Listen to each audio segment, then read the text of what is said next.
अस्सलामुअलैकुम जी, क्या हाल है आप सबका। अल्लाह ताला आप सभी को हमेशा खुश रखे, आबाद रखे अपनी फैमिलीज़ के साथ, आमीन।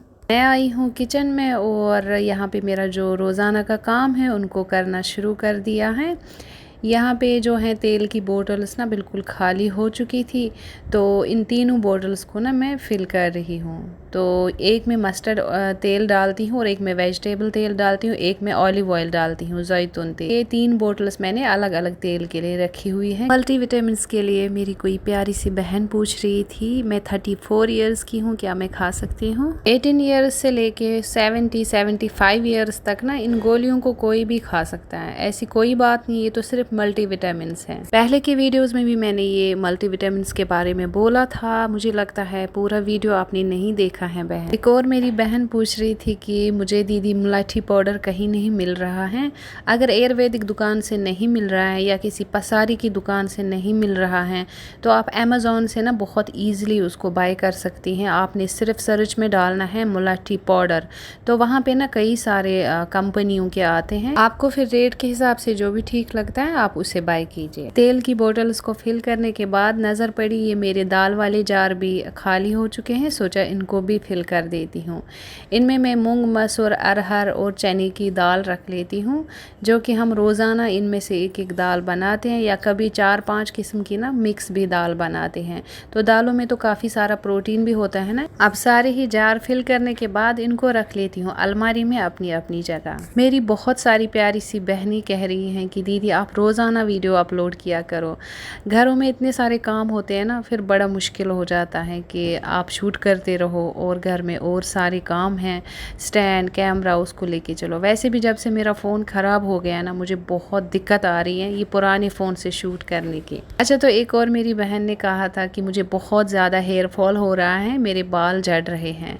तो मैं जो है ना इसको जो रेमेडी मैं आप सबके साथ शेयर करने वाली हूँ ना हेयर फॉल के लिए, ये ना बड़ा काम का है और फिर बहुत ही सादे से इसमें 2 इंग्रेडिएंट्स लगते हैं जो कि हर घर में मौजूद ही होता है।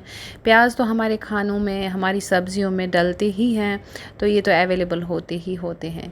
यहाँ पे मैंने एक प्याज लिया, उसको अच्छे से पील किया और अब मैं इसको जो है ना छोटे पीसेस में कट कर रही हूँ।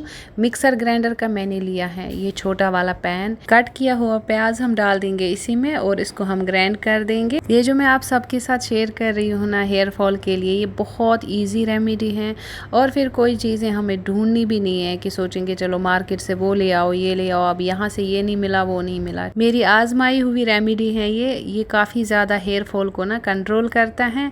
मैंने खुद के, अपनी बेटियों के बालों में भी लगा के इसको ट्राई किया है और हर वीकेंड पे ना मैं इसको लगाती रहती हूँ, बच्चियों के बालों में भी और खुद के बालों में भी। प्याज को तो ग्राइंड कर लिया मैंने। अब मैंने लिया यहाँ पे एक मलमल का कपड़ा और एक छोटी सी कटोरी ली है। सारा ही ये ग्राइंड किया हुआ प्याज ना हम इस मलमल के कपड़े के ऊपर डाल देंगे। तो सारा डालने के बाद अब हमने इसको जो है ना अच्छे से निचोड़ के इसका सारा रस निकालना है। जब हम इसको मिक्सर ग्राइंडर में ग्राइंड करते हैं ना तो ये एकदम पेस्ट बन जाता है और इसका जो ये पानी है ना, सारा लिक्विड जितना भी प्याज का होता है ना, वो सब आसानी से निकल जाता है।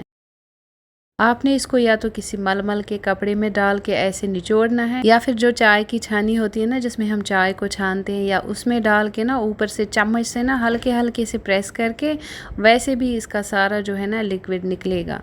तो मलमल के कपड़े में ही डालना सही रहता है। यहाँ पे मैंने लिया है ऑलिव ऑयल, जिसको तिल जैतून या जैतून तेल भी बोला जाता है। अब मैं इसमें ये जैतून तेल डालूंगी 4 टेबलस्पून भर के और फिर अच्छी तरह से मिक्स करना है दोनों चीज़ों को। चाहे बाल बहुत ज़्यादा झड़ रहे हो या फिर बालों की ग्रोथ रुकी हुई है, बाल लंबे नहीं हो रहे हैं, तो दोनों प्रॉब्लम्स का ये एक ही सलूशन है। आपने यही प्याज का रस लेना है और तिल जैतून लेना है।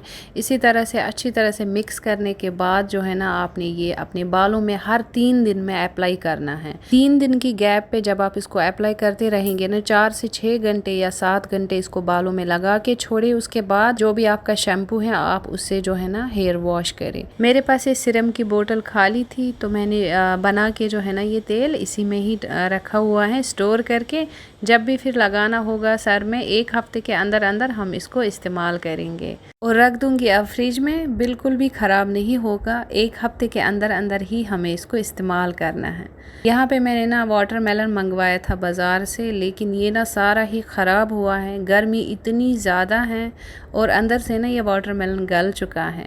अब जितना भी ठीक निकला, साफ़ निकला, वो तो मैंने रख दिया है खाने के लिए, और बाकी वेस्टेज जो है ना मैंने डाला है अपनी इस ग्रो बैग में। इसकी अच्छी सी खाद भी बनेगी और फिर फिल भी हो जाएगा मेरा ये ग्रो बैग। यहाँ पे मिट्टी की जो है ना मैंने पहले भी बोला है बहुत ज़्यादा दिक्कत है। नीचे भी मैंने पहले इसके पत्ते ही लगाए थे, जो ये सूखे पत्ते हैं ना पेड़ पौधों के, पहले मैंने यही पत्ते इस ग्रो बैग में लगाए थे। उसके बाद ऊपर से जितना भी सब्ज़ी वेस्टेज निकलता है, चाहे किचन गार्डन से चाहे किचन से, तो सारा मैं डाल देती हूँ और ऊपर एक एक लेयर जो है ना इन सूखे पत्तों की डालती हूँ। अब इस पर मैंने एक लेयर तो बना दी सूखे पत्तों की, और भी निकलेगा किचन वेस्ट वो भी इसी में डालूँगी। ये देखिए गर्मी इतनी शदीद किस्म की है ना, ये देखिए पौधे सारे जो है ना मुरझा चुके हैं, तो मुझे तो बिल्कुल भी अच्छा नहीं लगता। कुछ पौधे तो मेरे जल भी गए, मतलब खीरों के पौधे तो ख़त्म ही हो गए।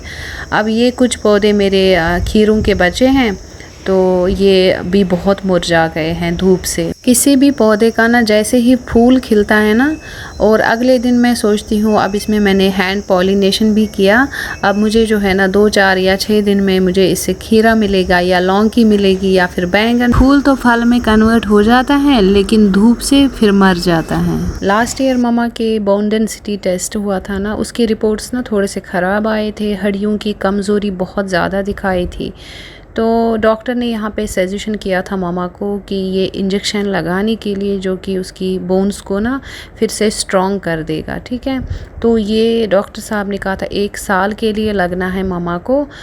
हर रोज़ सुबह 12 बजे का इसका टाइम है लगाने का। तो पिछले 4-5 महीनों से ना ये मामा को इंजेक्शन में लगा रही हूँ। इस इंजेक्शन में 1 महीने की डोज होती है और इसकी निडल हर हफ्ते चेंज करनी पड़ती है। बॉडी के कौन से हिस्से पे लगाना है इंजेक्शन और कितनी डिग्री से लगाना है, ये सब मुझे डॉक्टर साहब ने समझा दिया था 5 महीने पहले। इस इंजेक्शन को ना फ्रिज में रखना पड़ता है, नहीं तो ये ख़राब हो जाएगा बाहर रखने से। बेबू जी, मोहम्मद आरिज़ और वसीम साहब जा रहे हैं घूमने के लिए। पैकिंग वगैरह तो इन्होंने कर ली थी, जिसका मैंने बिल्कुल भी शूट नहीं किया, और सामान गाड़ी में भी रख दिया। बेबू जी को अपनी बिल्ली की फ़िक्र है। ईद के अगले दिन ना दोनों बेटियां ना कैट लेके आई थी, और बेबू जी को लगता है कि मैं तो जा रही हूँ, मेरी कैट का कोई ख्याल नहीं रखेगा। उसको बोल रही है हेल्पर भी कि मैं ध्यान रखूँगी, मैं भी बोल रही हूँ मैं बिल्ली का ध्यान रखूँगी, आप टेंशन ना लें। बाय बाय बेटा, बाय। आंटी मेरे बिल्ली के साथ रहो आप। मैंने सोचा कि फिर इनके स्कूल्स भी खुलेंगे 28 को, तो बच्चों को घूम के आने देते हैं। इनको भी थोड़ा सा माहौल में चेंजेस लगेंगे, बदली लगेगी। एक बार स्कूल शुरू होने के बाद ना फिर बच्चे बिल्कुल भी कहीं घूम नहीं पाते हैं। और फिर मोहम्मद आरिज़ को तो इंशाअल्लाह अगले साल यूनिवर्सिटी भी ज्वाइन करनी है। मोहम्मद आरिज़ और बेबू जी को ना बड़ा मुश्किलन कहीं भी घूमने का ना टाइम मिलता है। वैसे उनके पास बहुत कम टाइम होता है, स्कूल ट्यूशन होते हैं 2, और फिर गेम्स क्लास होते हैं अलग अलग। तो इस वजह से मैंने सोचा कि बच्चों को ना घूमना चाहिए। तो ऐसे तो बच्चे हैं ना स्ट्रेस में भी चले जाते हैं ना, कि हर वक्त पढ़ाई पढ़ाई पढ़ाई। ठीक है, अल्हम्दुलिल्लाह बहुत अच्छी पढ़ाई भी कर रहे हैं। अल्लाह ताला मेरे और सभी के बच्चों को ना हमेशा खुश रखे और हर कदम पे कामयाबी दे, इज़्ज़त दे, आमीन। आज वसीम साहब और बच्चों को ना गए हुए पूरे 3 दिन हो चुके हैं। घर एकदम सा खाली खाली लग रहा है। बच्चों की आवाज़ें घर में गूंजती है ना, तो घर एकदम हरा भरा लगता है। और फिर बेबू जी तो इतनी बातें करती है ना, मेरे साथ भी अपने पापा के साथ भी। एक बार शुरू हो गई ना बातें करने में, फिर वो बिल्कुल चुप नहीं होती। वहीं पे उसके मुकाबले मोहम्मद आरिज़ तो एकदम साइलेंट बॉय है। उसको ज़्यादा बोलना बिल्कुल पसंद नहीं है। गेम्स खेलना, पढ़ाई करना और कुछ देर अपने दोस्तों के साथ टाइम स्पेंड करना उसे बहुत अच्छा लगता है। अब आगे जो आप सब वीडियो क्लिप्स देखेंगे ना, तो ये मोहम्मद आरिज़ ने शूट करके थोड़ा थोड़ा मुझे भेजा है। अल्हम्दुलिल्लाह बच्चे बिल्कुल ठीक से पहुंच गए थे कश्मीर। रास्ते में ना वसीम साहब को बहुत ज़्यादा नींद आ रही थी, तो बेबू जी भी सो गई, वसीम साहब भी सो गए गाड़ी में।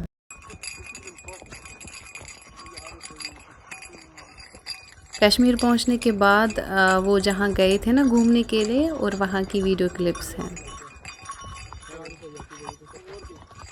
बच्चे बहुत इंजॉय कर रहे हैं अल्हम्दुलिल्लाह। पापा के साथ साथ ना उनका छोटा मामू भी उनके साथ घूम रहा है, उनके साथ टाइम स्पेंड कर रहा है। पापा देखो ऐसे खेलो।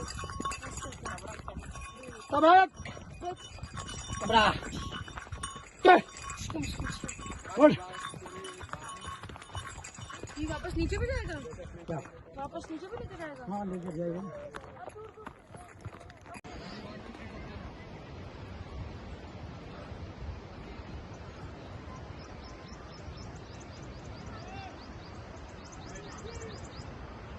पापा ये वाली फोटो खिंचवाइए।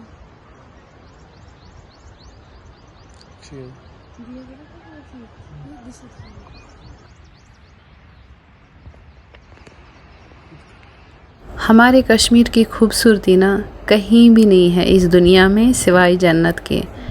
तो बहुत इंजॉय कर रहे हैं बच्चे। पहले दिन ही सोनमर्ग घूमने के लिए गए थे और बहुत अच्छा लग रहा है। अल्लाह ताला इनको हमेशा सलामत रखे, खुश रखे और अपनी हिफाजत में रखे।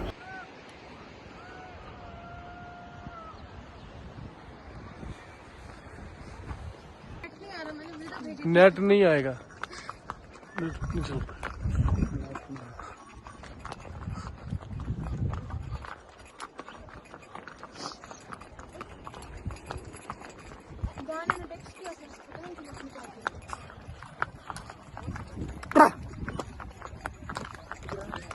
बच्चों के कज़न ब्रदर्स और सिस्टर्स ना घूम रही हैं, इन्हीं के साथ टाइम स्पेंड कर रही हैं स्कूल छुट्टी करके कुछ दिन के लिए।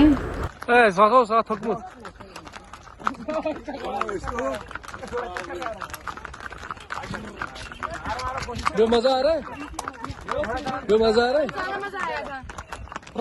आप सब भी हमारे लिए बहुत सारी दुआएं किया करें। बाकी आप सभी का देखने के लिए बहुत बहुत शुक्रिया। अल्लाह ताला आप सबको हमेशा खुश रखे, आबाद रखे अपनी फैमिलीज़ के साथ, आमीन। आज का व्लॉग करती हूँ यहीं पे ख़त्म। अल्लाह हाफिज़।